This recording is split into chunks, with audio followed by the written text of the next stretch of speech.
वादा किया था पाठशाला खोलेंगे।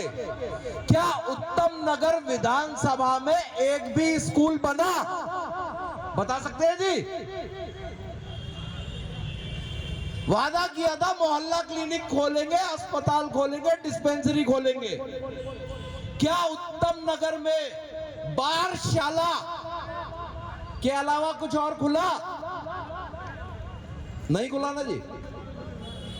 उत्तम नगर को शराब में डुबो दिया। खाली उत्तम नगर नहीं जी, पूरी दिल्ली शराब में डुबो दी। लेकिन क्योंकि हम बात अपने लोकल मुद्दों पे कर रहे हैं, तो मैं एक छोटी सी बात करना चाहता हूं। हमारा नवादा मेट्रो स्टेशन के बराबर में एक स्कूल है, एमसीडी का स्कूल है। उस स्कूल को जब बनाया गया तो हमारी पूर्व पार्षदा शिवाली जी थी। इसका जब उद्घाटन हुआ तो हमारी पूर्व पार्षदा आबा जी थी। अभी मुझे पिछले महीने से स्कूल में जाने का अवसर मिला। स्कूल की जो दुर्दशा कर रखी है ना जी, एमसीडी के स्कूल की जो दुर्दशा 2 साल में करी इन्होंने, वो बता नहीं सकता। हालात ये हो चुके। उन दिनों केजरीवाल शीश महल बनवा रहा था। अब शीश महल के बारे में नहीं बताऊंगा, केवल इतना बताऊंगा, कहने को तो ये होता है कि एलजी कोई काम नहीं करने देता, कहने को होता है मोदी जी कोई काम नहीं करने दे रहे, लेकिन ये शीश महल अपने आप बन जाता है। उसकी परमिशन कहां से आती है? कौन देता है उसकी परमिशन? सच्चाई तो यह है, इनको काम करने से केवल एक ही जना रोक रहा है, वो है इनका लालच। इनको हर चीज में दलाली चाहिए, इस कारण से ये कोई काम नहीं करते।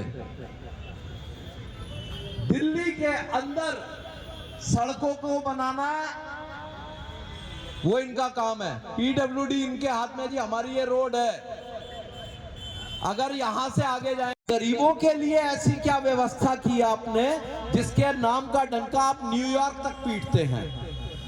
हर साल आरटीआई का जवाब बता रहा हूं जी, 9वीं क्लास में 2.5 से 3 लाख बच्चे को दिल्ली में फेल किया जाता है हर साल।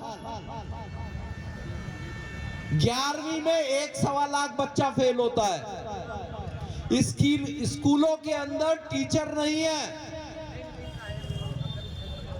स्कूलों को मर्ज कर देते हैं।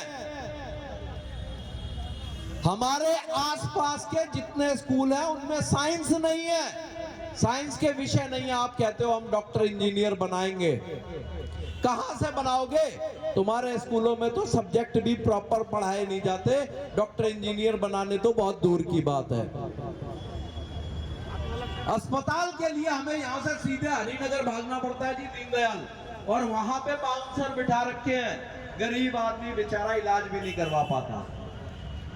अस्पतालों में दवाइयां नहीं है, और डॉक्टरों को इंस्ट्रक्शन दी गई है। मेरे बहुत सारे स्टूडेंट डॉक्टर हैं, अपने इलाज, अपने मंत्रियों के इलाज फोर्टिस हॉस्पिटल में जाके क्यों कराते हैं? तो मेरे को बोला गया थोड़ा शॉर्ट में बात को खत्म करना, तो मैं मेन मुद्दे पे आता हूं। मेन मुद्दा है हमारा मैनिफेस्टो। हम किस लिए लड़ रहे हैं? हम लड़ रहे हैं जी अपने अधिकार के लिए, उस अधिकार के लिए जो केवल मोदी जी दे सकते हैं। एक ही आदमी दे सकता है जी, मोदी जी। और मोदी जी का ट्रैक बताता, उन्होंने महाराष्ट्र में दिया, उन्होंने हरियाणा में दिया, उत्तर प्रदेश में दिया, मध्य प्रदेश में दे रहे हैं जी, और अब दिल्ली की बारी है। 2500 रुपए हर महिला को मिलेंगे, 2500 रुपए। अब 2500 रुपए मिलेंगे, ये गारंटी मोदी की है, केजरीवाल की नहीं है। केजरीवाल ने तो आपको लोकसभा के चुनाव में भी फॉर्म भरवाए थे, 1000 रुपए देने का वादा किया था, फॉर्म रख लिए अपने घर में, फिर नया शगुफा छोड़ दिया 2100 रुपए दूंगा। अब देगा कहां से? पैसे तो है ही नहीं। अभी 10,000 करोड़ रुपए केंद्र से मांग रहा था कि भैया मुझे अपने कर्मचारियों का वेतन देना है, इलेक्शन कराने हैं, पैसे दे दो। अब उसमें पैसे नहीं है तो आपको देगा कैसे? क्या अपनी जेब से देगा? पॉसिबल ही नहीं है। वो पैसे तो मोदी जी देंगे तभी देगा। मोदी जी दे रहे हैं 2500 रुपए, केजरीवाल दे रहा है 2100 रुपए। आपको चूज करना है पहले तो किससे लेने हैं। दूसरा, मोदी जी विकास के कार्यों 10 साल से रो रहा है ना जी कि मोदी जी काम नहीं करने दे रहे, एलजी काम नहीं करने दे रहा। अगले 5 साल आप फिर यही बकवास सुनोगे और आपके क्षेत्र का सर्वनाश हो जाएगा। अभी तो फिर भी गड्ढों में से होते हुए निकल लेते हो, फिर वो भी नहीं निकल पाओगे। तो अपनी योजनाएं जितनी मोदी जी की हैं उनको क्रियान्वित अगर दिल्ली में कराना है। हमारे भाई ने बताया था कि हरियाणा में आयुष्मान भारत की योजना चल रही है, इसी तरह से बाकी जगह भी चल रही है। तो दिल्ली में नहीं चल रही भाई। दिल्ली में सरकारी अस्पताल गिनती के हैं और प्राइवेट में इलाज कराना आप जानते हैं बड़ा महंगा है। लेकिन अगर मोदी जी का कार्ड, आयुष्मान कार्ड होता तो आपके लिए बड़ा आसान हो जाता है।